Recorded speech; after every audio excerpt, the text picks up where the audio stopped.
মানুষ করত, আজকে যদি এই ধর্ষণটা মাদ্রাসার কোনো একজন শিক্ষক করত, শাহবাগে দেখতেন হাজার হাজার মশাল মিছিল। আমাদের শিশু রামিসা চলে গেল, কিন্তু শাহবাগে সেই সুশীলদেরকে আমরা দেখতে পাই।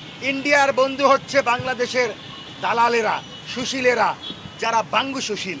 দেখেন একটা ব্যাপার কি, আজকে যদি এই ধর্ষণটা, তো আমরা মনে করি তারা যদি থেমেও যায়, বাংলাদেশের জনগণের প্রতিনিধি আমরা, আমাদেরকে যদি গুলি করে মেরে ফেলা হয় তাহলে হয়তো আল্লাহর কাছে চলে যাব।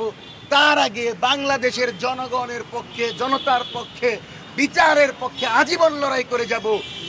বাংলাদেশের শাহবাগ এবং সুশীল সমাজদের থেকে রাজনীতি শিখার পরিবর্তে আমরা জনগণের থেকে, জনতার থেকে রাজনীতি শিখব।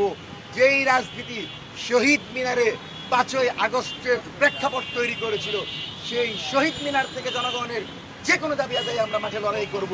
মনে রাখতে হবে, এই লড়াইয়ে আমরা যদি একজন ন্যায়ের পক্ষে থাকি, তবে আমাদের সততা এবং ন্যায় হচ্ছে আমাদের সবচেয়ে বড় মাপকাঠি।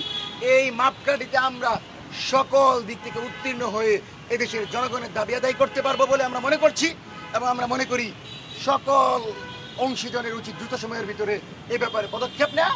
বিরোধী দল কুসুম কুসুম আন্দোলনের পরিবর্তে রামিসা হত্যাকাণ্ডের বিচার সমাপ্ত করে বিচারের দাবিতে রাজপথে সড়ক থেকে বিচার পেয়ে তারপর মাঠে যাবে, এটা আমরা মনে করি। এবং আমার এক ভাই যেটা বললেন যে আসিয়া হত্যাকাণ্ড হয়েছিল, কিন্তু আসিয়া হত্যাকাণ্ডের পর আসিয়ার বিচারটাও কিন্তু হয় নাই।